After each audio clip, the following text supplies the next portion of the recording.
Lucy do. Did you say I Lucy again? Okay, I think it's recording. Yeah, talk. Sick of this, yeah. No, you're good. And maybe see if we can get So, that fixed or something. I don't Hopefully know. this is recording for those people that can't. make Unless it you or want try and people look to at it know. later. So we're gonna start tonight. We have a special guest, Mike Gerlach. Gerlach. Hello, Mike. I've Hi, been pronouncing I'm that all these years, and you guys have never corrected me. I've actually never caught it. You say laugh, not laugh. He's my nephew-in-law, you could say. That's the reason why I know him, and I've known him for years. Really know him then? Currently not. Not as well as I should. Either that or they're just too damn afraid of saying it. Like I said, sure it's, it's not. I'm so used to it being mispronounced. Basically, my last name is German. I'm the son of a soldier. I spent most of my life overseas. And usually the only ones that get it right are soldiers themselves or people from Germany. I know. Oh, I we think touch Mike's the roll the pretty- R a little bit. There we go. Something like that. Yeah, so usually, I mean, my name has been butchered 8 ways from Sunday, pretty much all my life, so it's like, yeah. As long as it sounds remotely close to it, I'll acknowledge it and react to it. Okay, so what we're gonna do is Mike is here to present a little bit about tarot and fortune telling. He has been involved with this for some time and is quite adept at it. So we are not here to do a tarot reading, but to answer questions that everybody may have, so you can get the right information as you're looking at adding in this sort of stuff into your stories. Also, the government is not totally poo-poo tarot. Yeah, I know, Well, because yeah. I was. had so we're gonna lots let of Mike experience. present. And and they what we'll really- do is if we they have- don't understand how it works, but they know some later- things really work. So what we're gonna do is later on, we're gonna have a discussion and do question and answers. So we'll let it get to that point and we'll go from there. He brought his deck, and in case other people want to see some stuff, I brought my deck and also some Nordic rune stones. So we'll have those to kind of take a look at too. So I I'm got gonna turn it over an to 8-ball and some Mike. window pen. And just so you know what I'm gonna do is I'm gonna be monitoring online. So if you have questions, either get Mike's attention or I'll be watching the ones online. If there's questions there, I'll go from there. Okay. So give your presentation and however you want to go about this. Gerlach. Gerlach? Yes. German- Second. German style. Yes, it is. Yeah, it sounds like a German. I wrote a lot of doing that.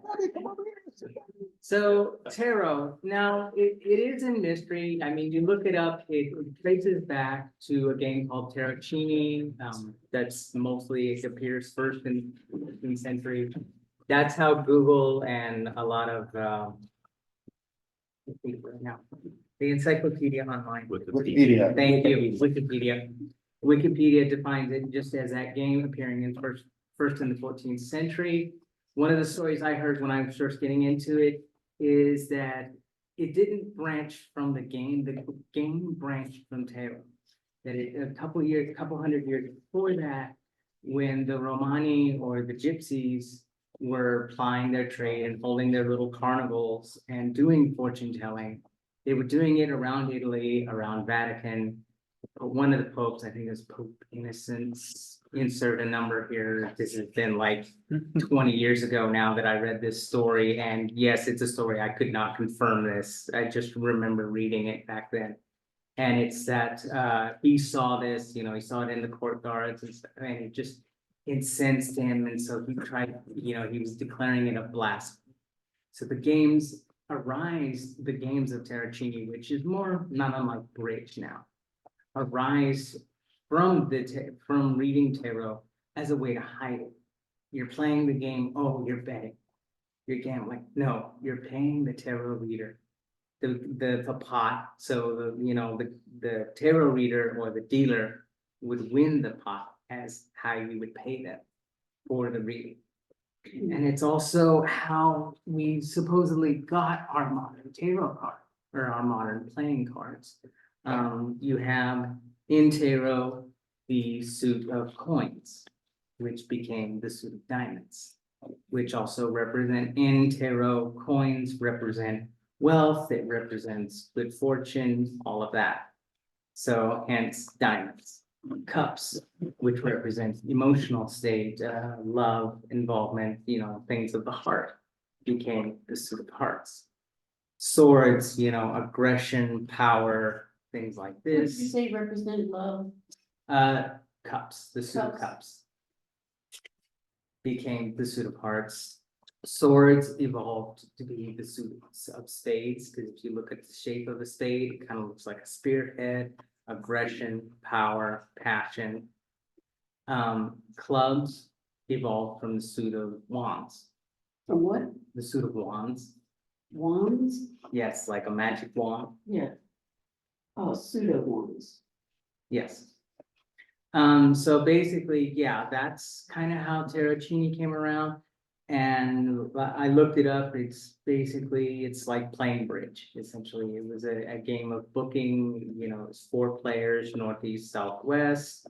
So I think that also evolved into what we now know as bridge. I did not did big deep on that. So a lot of tarot, it's a spiritual journey. It's about connecting to the divine. That's why it's considered a class of divination.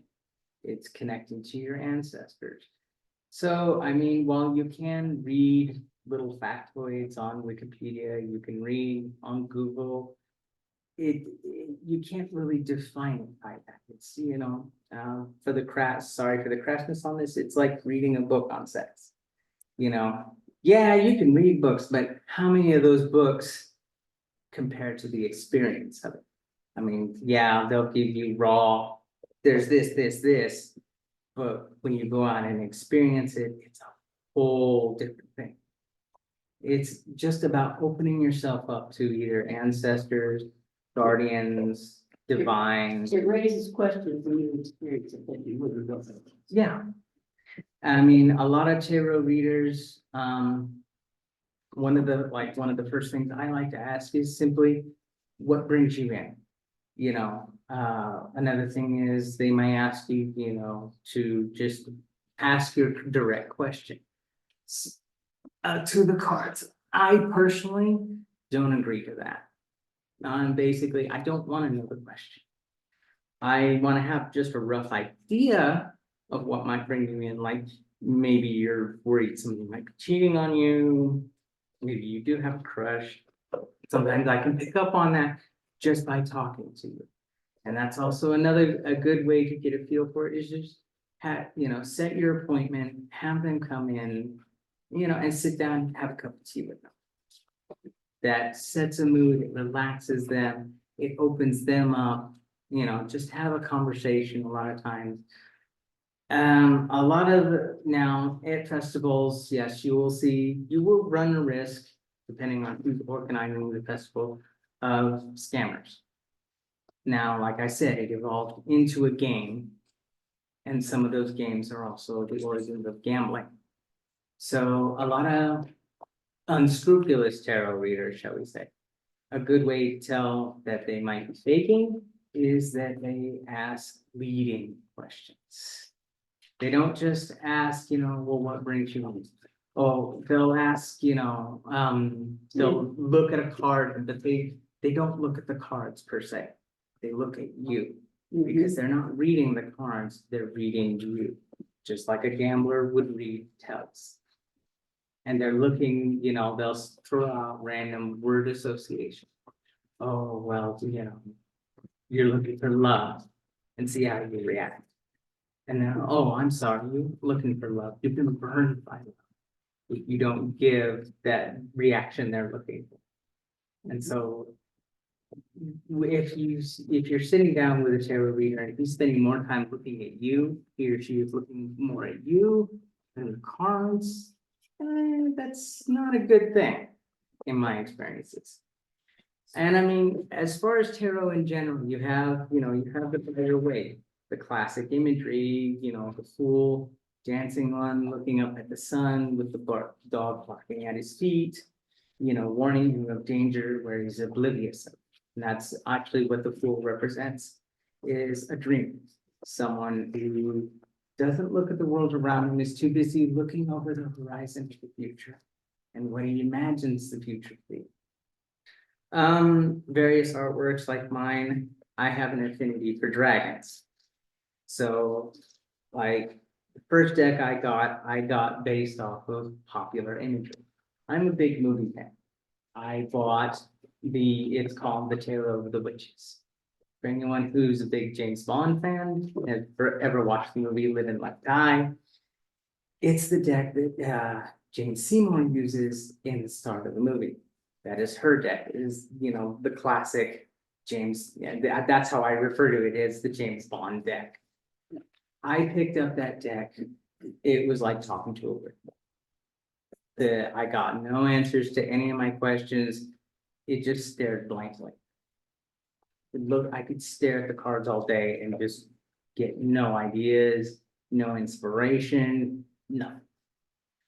I found this deck at the same store about a month later. I opened up the deck, I shuffled it. Most tarot readers, they do what's called an interview of their deck. And it's opening the deck up and, just kind of like a Ouija board, yet not. You're going out there going, hey, is somebody out there listening to me? The deck answers.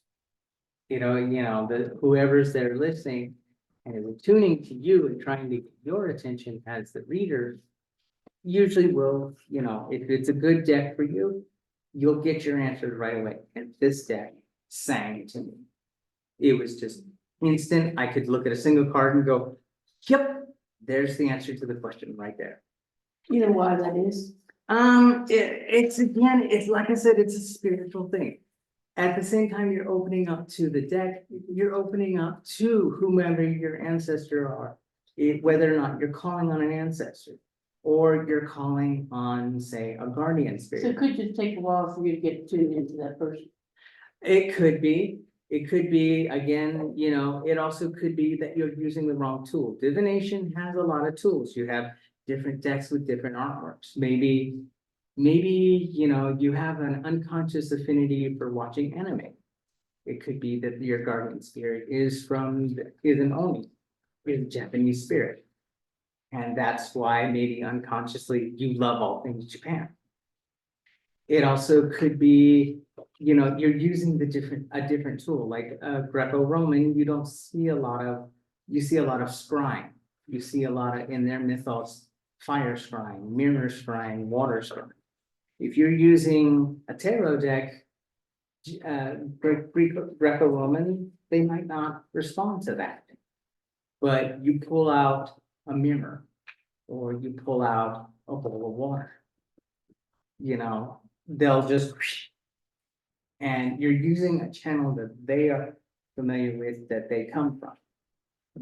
Yes, ma'am. Do all tarot decks have the same cards but with different artwork? Like, so does yours have all the Yes, same cards? But it's pretty, yes, so there is the major arcana and the minor arcana.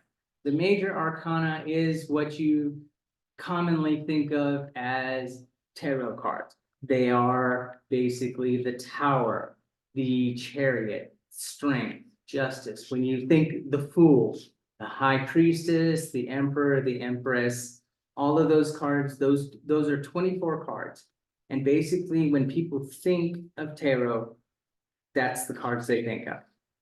So after that, you have what's called the minor arcana. That is what evolved into cards as we know them today. It's the ace through 10 of the given suits. Apologies. And then you have the knight, the page, which merged to form what we know as the jack of insert suit. Then you have the king and queen. But yeah, sometimes they do change the names depending on the theme of the deck. I haven't worked with too many different decks. I've personally had this deck for 20 years. And I've only read from this deck for 20 years.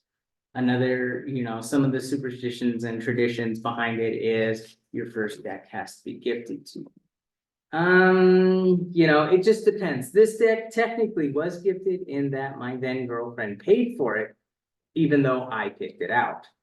So, that also might be part of it, that it was gifted to me, so it did work. Whereas the first deck I bought, yeah, I actually used my own money for. So stealing, it's okay. No, I don't think that would be considered a gift by I think anything. that might get you into bad juju. Yeah, then again, it also depends on, you know, who or what's behind compelling you to do it, and that also might be some bad juju. That might not be a good idea. You know, then again, if you have a trickster behind you, you know, saying, hey, yeah, what? They might think it's a lark, but are they gonna be there to bail your ass out? So there, you know, there is that. Yes. How would you know that this spirit, this person you're getting the answers from is not an evil spirit? Again, it's about intuition. You have to trust yourself as much as you trust whoever's guiding you.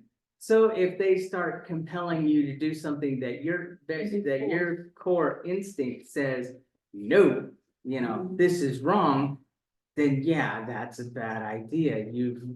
So even dragons, there are evil spirits that will pose as dragons to get a dragon magician's attention. They'll pose as anything. Yes, they can pose, you know, whatever they want to get your attention, to get, But they can't stand love. oh, they can stand love. No, they can't tolerate. If there's love in the room, they flee, because if they get any little bit of it, they'll start having to live laws, they don't want to do that. That depends, you know, that depends on the lore, and that depends on the individual spirit. They can be as loving as they want to be. I'm talking about evil spirit. Yeah, and evil spirits can be posed as lovers. They can, you know, where do you think the lore of the incubi and the succubi came from? Your first wife. They, Your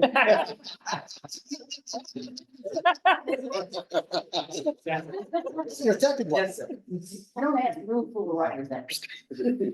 Come back to me, I forgot it. Sorry, that was too good to miss. Somebody had to get that. but you know, they can tolerate love, whether it's superficial or true. And they will use it to their advantage. It's, you know, they can twist it, just, you know. So the reader does have to be aware is if the person's coming in with negative energies behind them, you know, that is something that a reader, an experienced reader will pick up on. Okay. So suggesting for one moment that you do pick up a kind of evil spirit and you realize this is not a path I want to be on. How do you, whoa, like, how do I get rid of this evil spirit, for example? So you have to figure out what brought it in. Was it a client? Did you personally open up the pathway to it?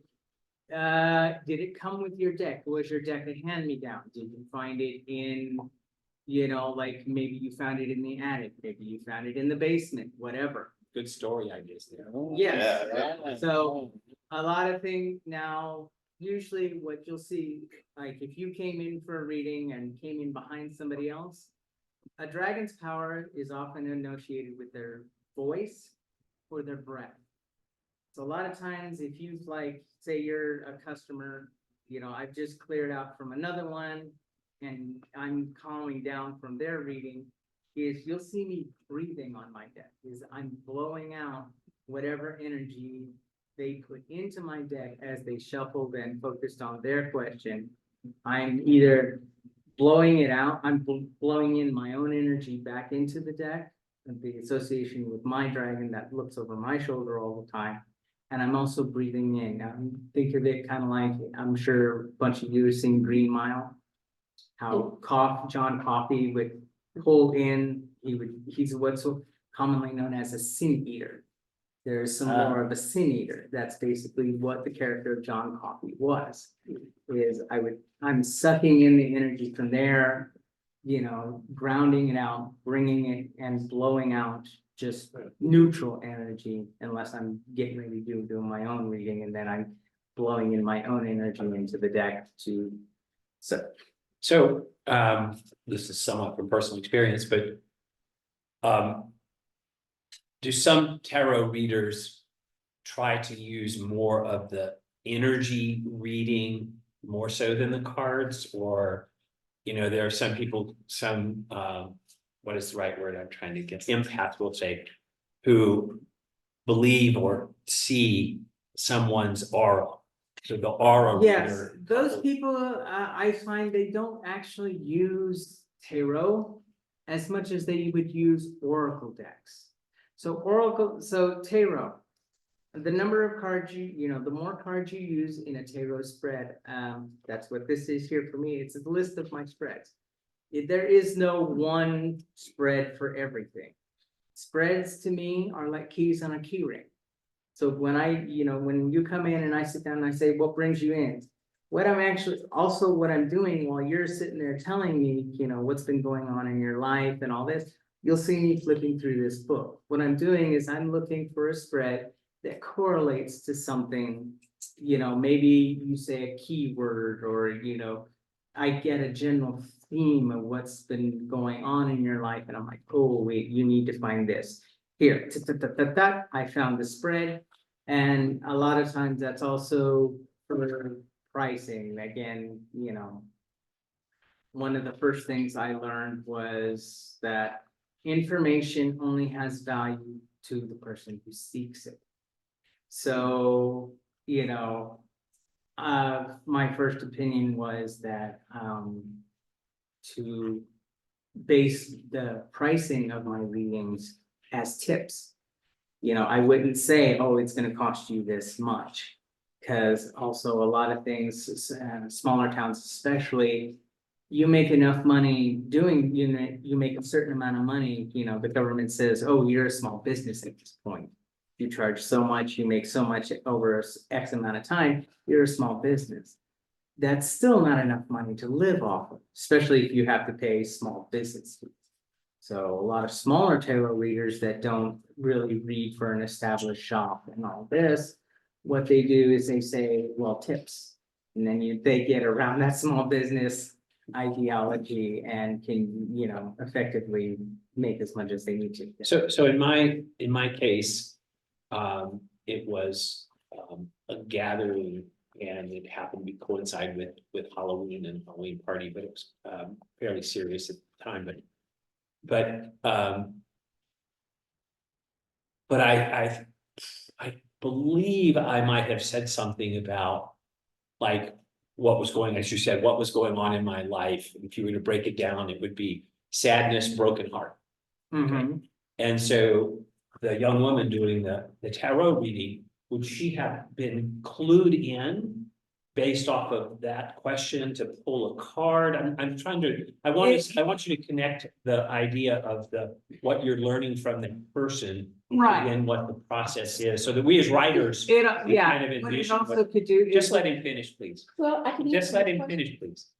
It could spark that inspiration. It could, they usually readers that are very intuitive, they have a spirit or a guardian, or they're very close to their own god or goddess, constantly basically whispering in their ears. So at this point, like basically right now, I can feel my dragon just kind of sitting on my shoulder, draped around my shoulders, kind of like a, pet snake almost. So, if you do or say something that, says, hey, this person needs to hear this, basically, I get that impression, whether, for me, usually it pops up as a pop culture reference, like So then a song lyric. how would that then follow up? In a conversation or in the reading of the cards? Usually what happens is I just blurt it out, I'll tell them, hey, I keep hearing this particular song lyric, or keep seeing this particular scene from this movie. I mean, does this mean anything to you, or it'll draw my eye to a specific point in the card that I'm looking at. And, that scene will play out in my mind's eye. I won't say anything, but I'll try and correlate it with what I'm seeing in the card, what I know the card represents, or what the imagery, correlates to. And then I'll make an unconscious connection and then say that connection to that person. You know, and usually they'll go, oh, you know, and but then also I go back and I look at maybe the cards prior to that and go, wait a minute. So I see this is building here. This builds on this way, it connects here. So wait a minute, maybe I was mistaken. This was wrong. Here's the better map. You know, maybe the sadness and you're thinking, oh, well, maybe they got broken up, but then maybe their guide is telling them, you know, it's not that kind of a sadness, it's something deeper. Look, you know, concentrate. It's usually they get a spark of inspiration to concentrate, to focus maybe on something in particular, you know, or they open up a little broader. And stuff like that.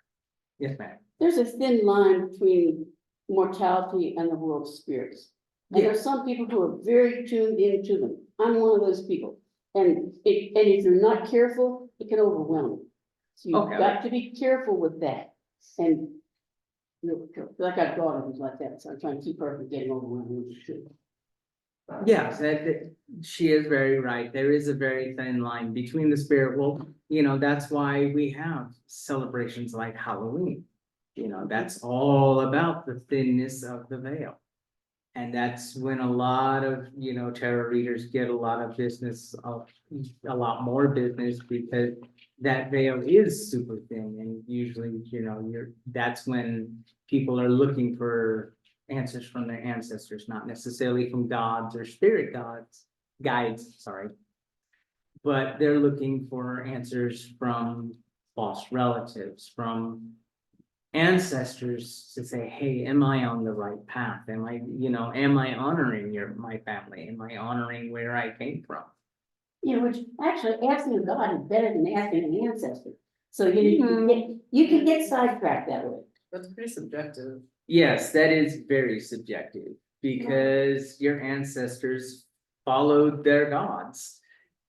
And gods evolve. Maybe, yeah, you having, oh, yes, I'm sorry. That's okay. Oh, I just was wondering, so, because you talked about, you know, that you have, for you, it's your dragon spirit or guide. That helps you to know how to do the reading, or, and I apologize if I'm using the wrong terms, but if somebody's coming in and they're looking for answers from like an ancestor, does that still come from the reader's guide, or is there some kind of connection with, like, am I making sense? Like. Yeah, so essentially at that point, what I would say is, you know, I would do kind of a guided meditation, a very basic, loose one, for them to open up to whomever, if they're looking for an ancestor, to open up to that ancestor. And then my dragon acts as a bridge. The Okay, ancestor basically kind of talks to my dragon, and then my dragon whispers to me in a way that I understand better. okay, that makes sense. Yes, sir. What is the significance of environment for your readings? Significance of environment. To me, it's very significant, because a lot of it helps focus, you know, to block things out. I do like to stay in a very calm, neutral place. If it's too hectic, you know, it gets too distracting. It's kind of like listening to a single voice in a crowded room of everybody having different conversations. That's very hard to do for a lot of people. For some people, it just also depends on how connected they are to that particular person. That person, you know, that they may be able to establish a connection that is that person screaming at them. You know, I've had readings where basically my cards literally do that. I don't even have to guess at the image. I don't have to pick up and, you know, look at the image for very long. I just have to lay it out and go, bam, bam, bam. Okay, yeah, I didn't even ask this question, but I was thinking about it. And there's my answer. It just sometimes, yeah. It also depends on how open the person is. Maybe, yeah, they need an answer from their ancestor, and their ancestor's been beating on the back of their head because they can't listen. They don't know how to do it for themselves. So yeah, as soon as they find someone that can do it, they come, you know, it's like seeing a ghost. Where as soon as she opens up to herself, you know, the ghosts come flooding in. You know, and it's basically that, all of a sudden, boom, she's wide open to it, so here they are screaming at her.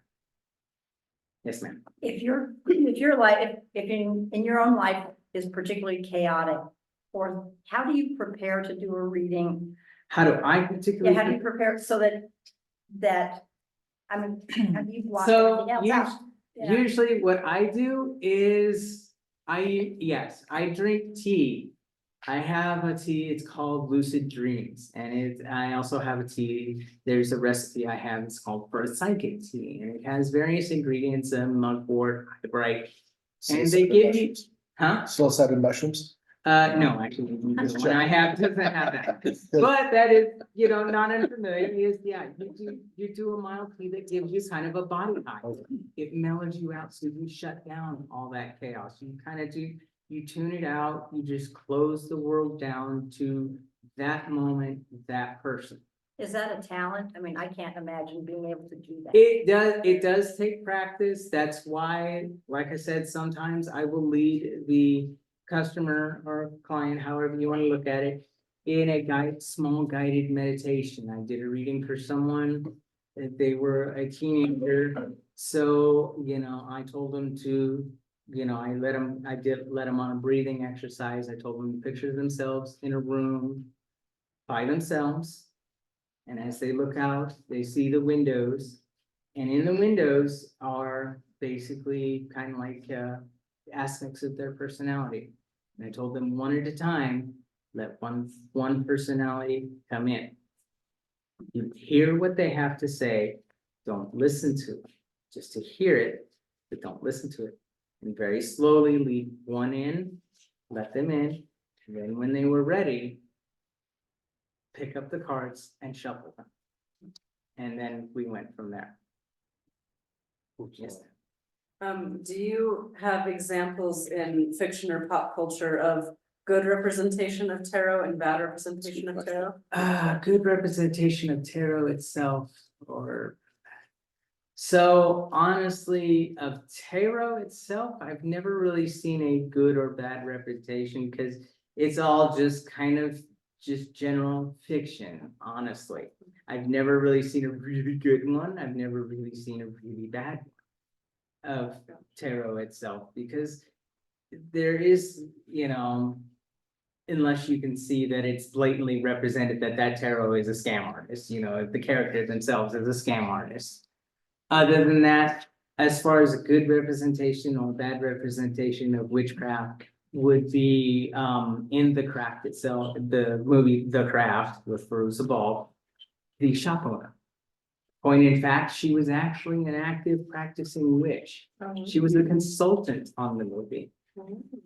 That is why she was playing the role she was, to give a grounded representation. Do you mean a Wiccan, of the Wiccan religion, or? I'm not too sure on that one. It's been a while since I've read the behind the scenes on that. So Wiccan and witchcraft. So, well, yes and no. Not all witches are Wiccans, not all Wiccans are witches. It's been my experience that a Wiccan is someone who's newly discovering witchcraft, new age ideology. It's a religion. Yeah, it's still the very heavy-handed religious part of it. It's, going to circle on full moon all the time. As you evolve and as you gain experience and stuff like that, then it kind of thins out and becomes more of the witchcraft. It is the practice, it is the way of life. It is not a religion so much as it is a state of being. Because you become more experienced with it, you do become a little more jaded. You're not sitting there when you're harvesting the herbs, tugging gently saying, do I have permission on this? You're just walking up going, I need this. Thank you for giving it to me. I need this. I'll make good use of it, I promise. But you're not asking permission. You're going, no, I need this.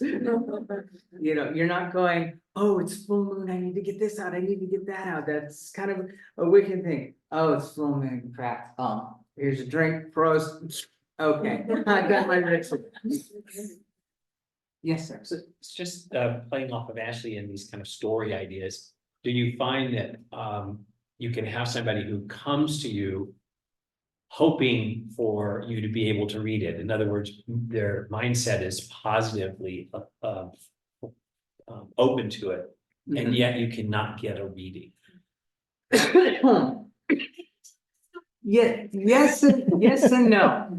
So basically, I do get a reading. So what I like to tell my customers before they try and get a reading from me is, my cards don't like to tell you what you want to hear.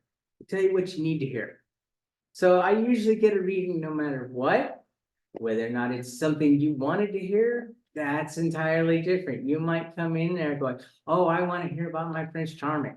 No, you're not gonna hear about your Prince Charming because you don't need a Prince Charming right now. You need to get your own act together.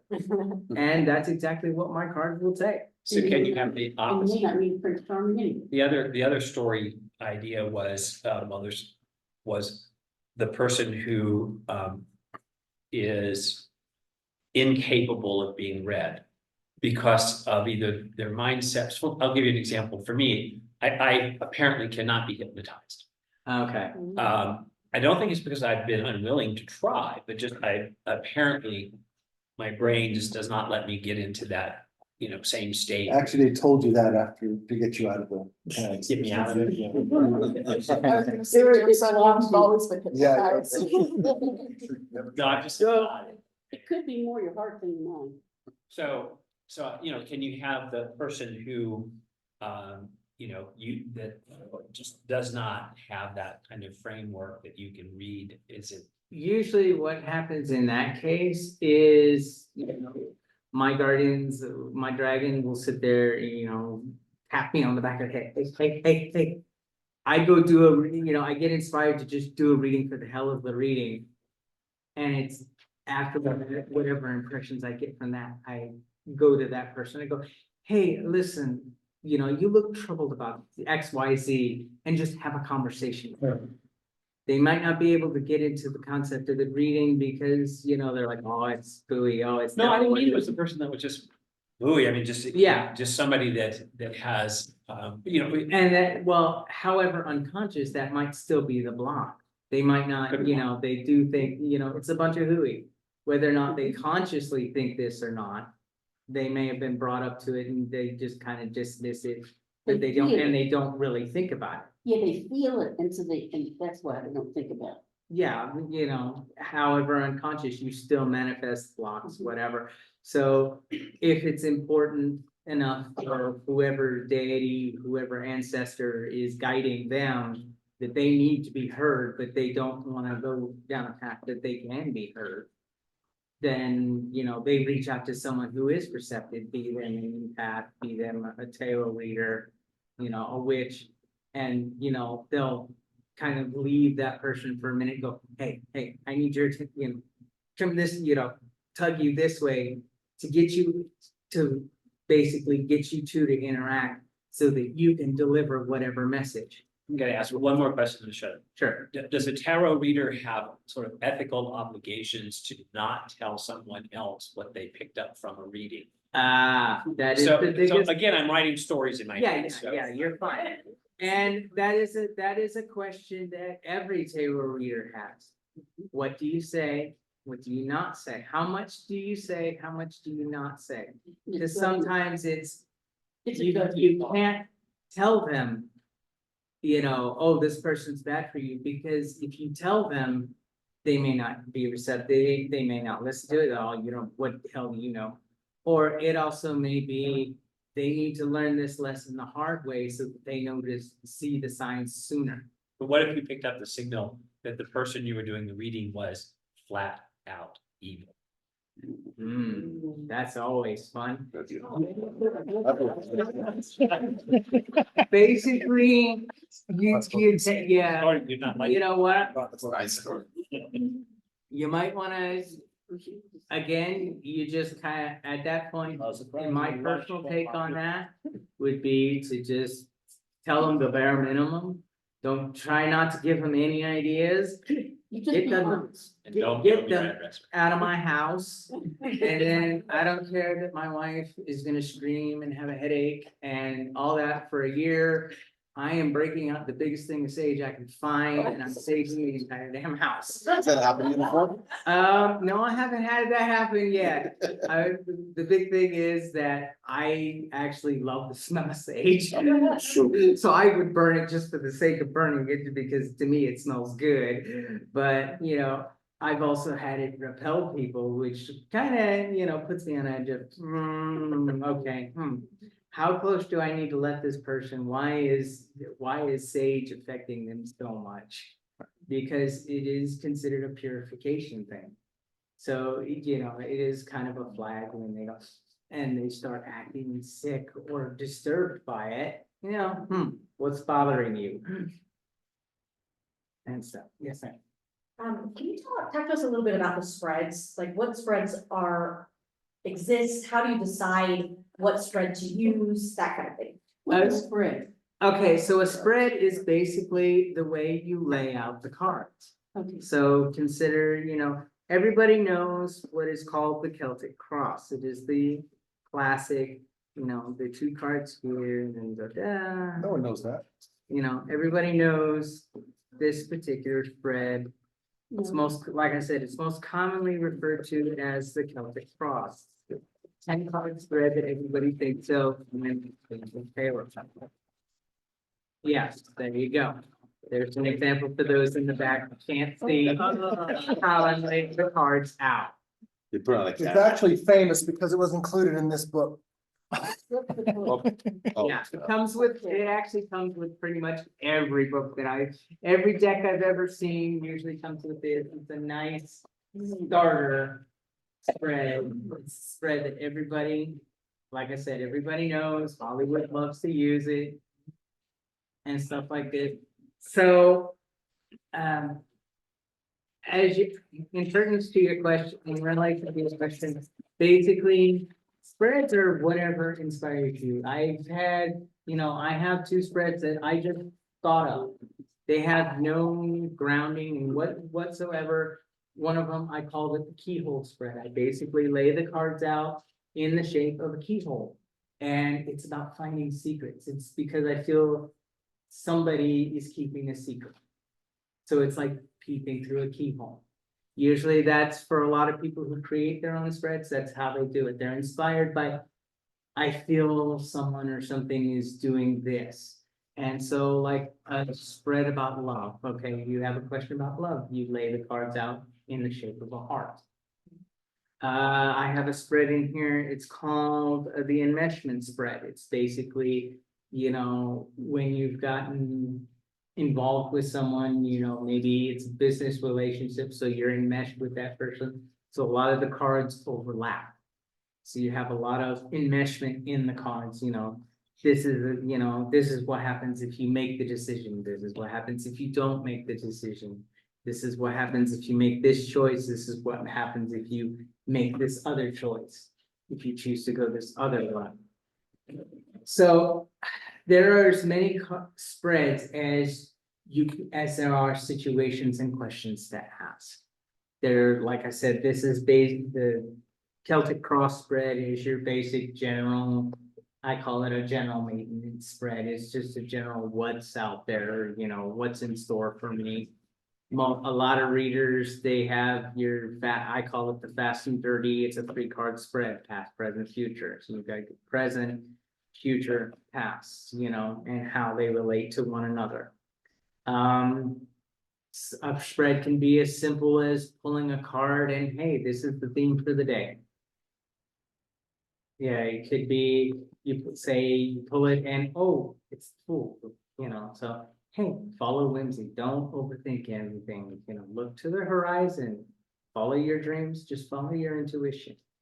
Could be tarot, oh crap, or not tarot, tower, sorry, tower card. Well, crap, today is Murphy's Law in full effect, because that's what tower represents, is chaos. It is the structure and the safety of the world you know, or you thought you know, about to come down around your ears. How often do you pull the death card like you see in all the dramas and shows? Okay, how often does that? So for me, it happens a lot. Why? Everybody Because I do a card that is built around, I do a spread that is built around the death card. My particular goddess is Hela. So she is the queen of the underworld in Nordic mythology. And she represents both life and death. So basically, I deliberately shuffle the deck. And then I go sifting through the deck till I find the death card. I lay that one out as the centerpiece of my reading. Then I do the 3 cards that were on top of it as to represent her living house. And then 3 cards behind it as the spiritual side or the death side.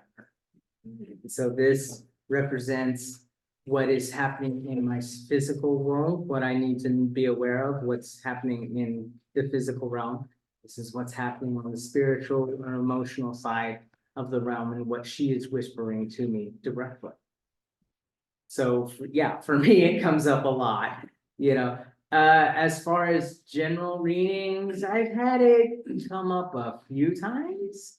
I've had the devil card come up a few times, and the devil card, you know, just represents usually the manipulator. I believe it's in the Rider Waite is your classic image of basically the devil sitting on the throne, and he's got man and woman chained, male and female, chained as slaves because he is manipulating, he is controlling both sides. I've had Tower come up a few times, you know, mostly I think Hollywood just stacks the deck for dramatic effect. But I mean, those standard cards, they come up when they're needed. When, you know, when that person needs to hear that, no, yes.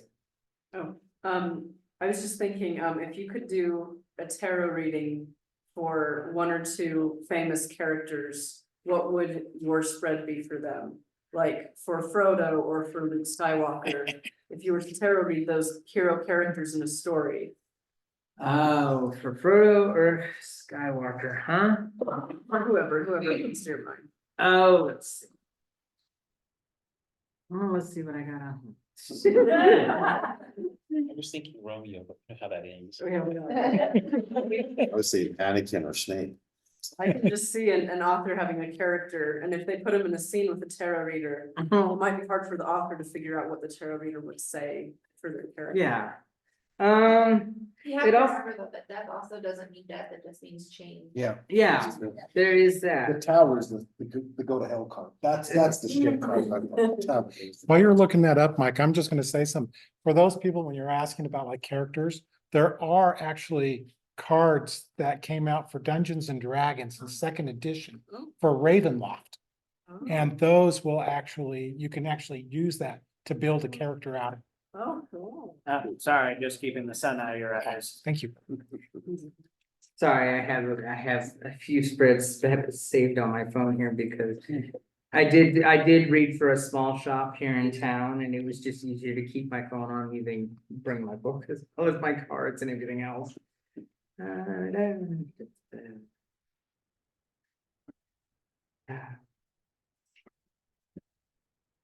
Do couples ever have a reading together? Say again? Do couples ever have a reading together? I've had friend couples, yes, I will take that back. I have had an actual couple. Originally, it was just for the, I guess she was the new girlfriend slash coming up wife. And he decided, you know what the hell, I want one too. Now, intentionally, no, I've not had couples come in intentionally. But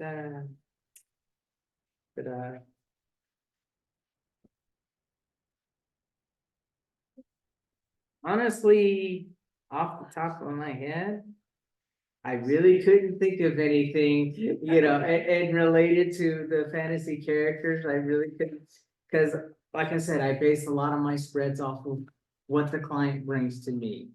I don't intentionally pre-pick the spread. You know, that. How often do you do reading for a set? Is it only every day?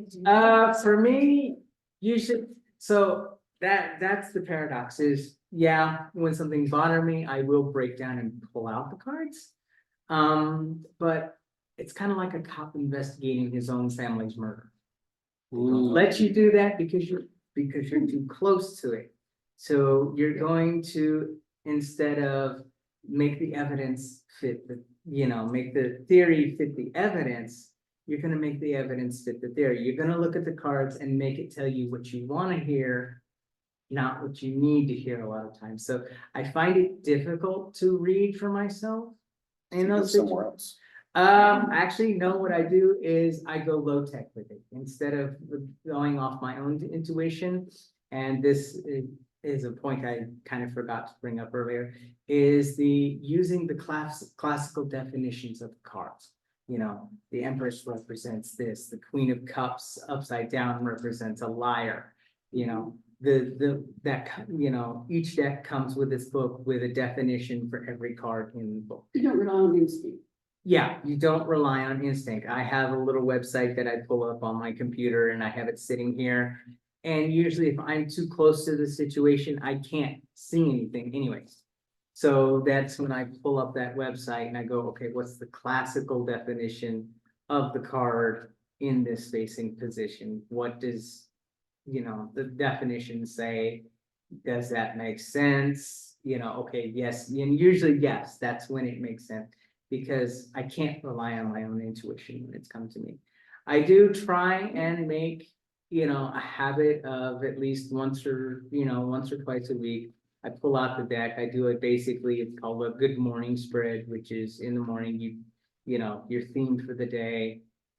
What might be coming, which, to look out for, things like this. And then there's also a follow-up spread before you go to bed, the lessons you should have taken from the day, what you need to do going forward, things like that.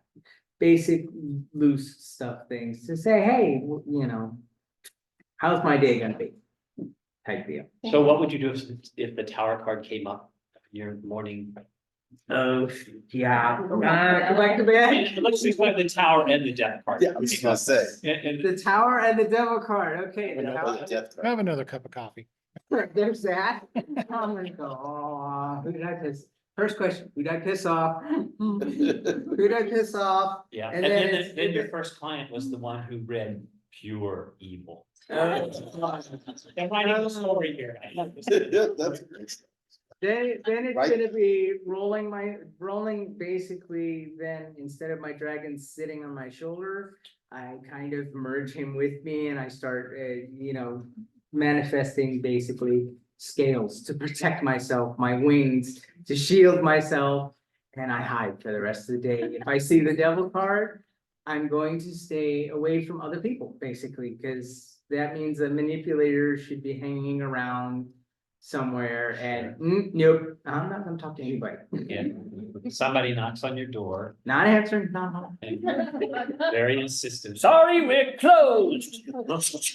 I'd be interested in your history of learning curve, talent, and skill building. So learning curve, talent and skill building.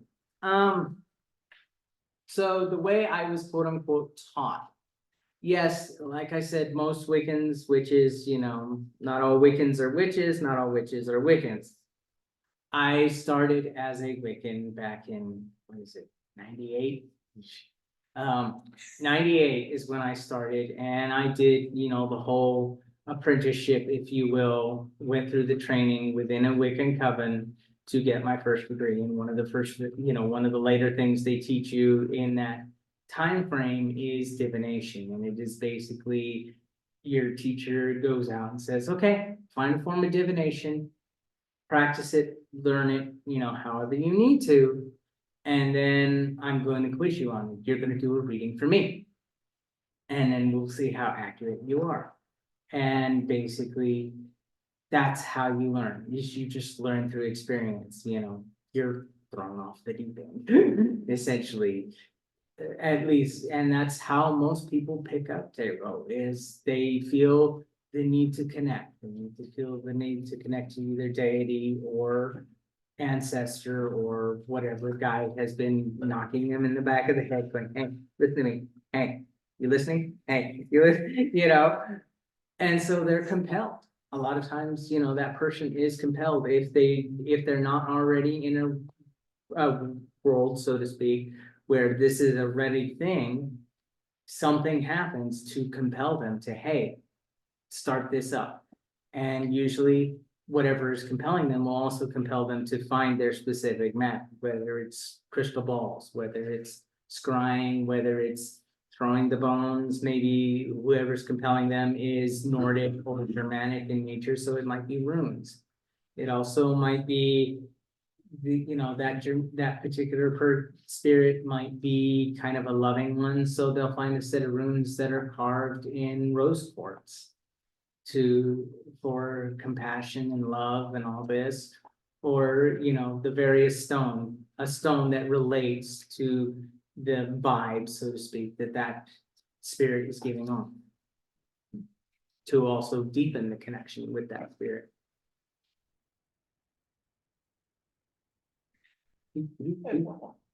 Yes. For your average client, do you find tarot readings most useful as a tool to process the past, make sense of the present, or guide the future? A little from A, B, and C. A lot of it depends on the question. It depends on what what I see from the cards. The cards will tell me, are they trying to process something from the past? Are they trying to deal with something in the future? Or should I say, deal with it in the present, or are they looking towards the future?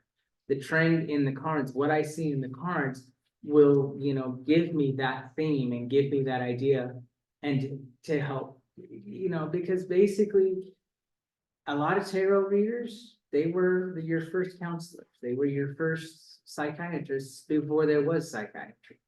You went to the witch, hey, I'm bothered. Okay, come and have a cup of tea.